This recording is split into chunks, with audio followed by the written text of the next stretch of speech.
अगर तरीका है, हम समूह के साथ मिलकर काम करें।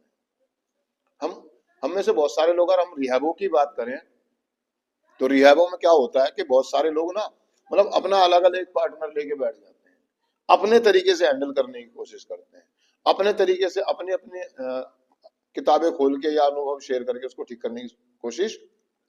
तो वो यही कह रहा है कि हमारे व्यक्तिगत कार्यक्रम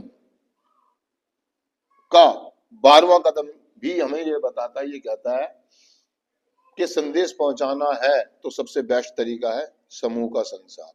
हम अकेले रह करके ना तो खुद ठीक हो सकते हैं, ना हम दूसरे को ठीक कर सकते हैं। हमें हमेशा ये बात ध्यान रखनी होगी अपने दिमाग में, समूह के साथ मिलके चलना है। और जब मैं समूह के साथ मिलके चलता हूँ और समूह के हिसाब से चीजें करता हूँ तो मेरा संदेश बहुत अच्छे तरीके से जाता है।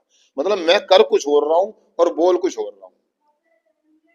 समूह में मेरी उपस्थिति बढ़िया नहीं है, समूह में मेरा बैठने का तरीका सही नहीं है, सुनने का तरीका सही नहीं है और दूसरों को सुनाने की कोशिश कर रहा हूं, तो संदेश आप कितना ही बेहतर क्यों ना बोल रहे हो, कितना ही अच्छा अनुभव क्यों ना शेयर कर रहे हो, कितनी अच्छी अनुभूतियां क्यों ना शेयर कर रहे हो, लेकिन आपकी बात वहां तक पहुंचेगी नहीं, एक नए एडिट तक जो आप संदेश पहुंचाना चाहते हैं।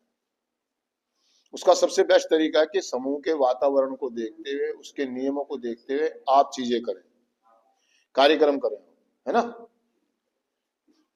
समूह क्या चाह रहा है, आज समूह की मतलब नीड क्या है, जरूरत क्या है।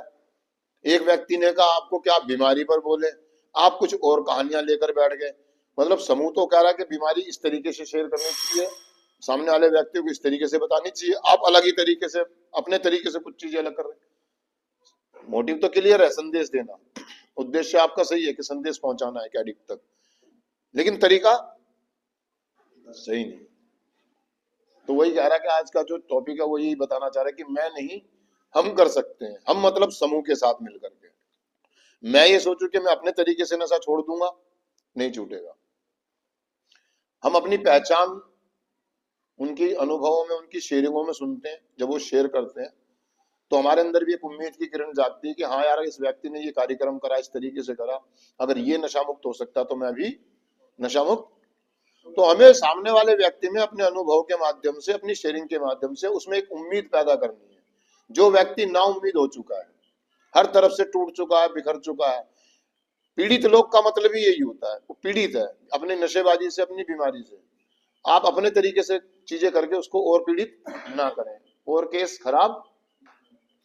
बहुत सारे लोग जो एक बार आते हैं और दोबारा फेलोशिप में नहीं आना चाहते, वो कारण यही है कि हम अपने तरीके से हैंडल करने की कोशिश करते हैं।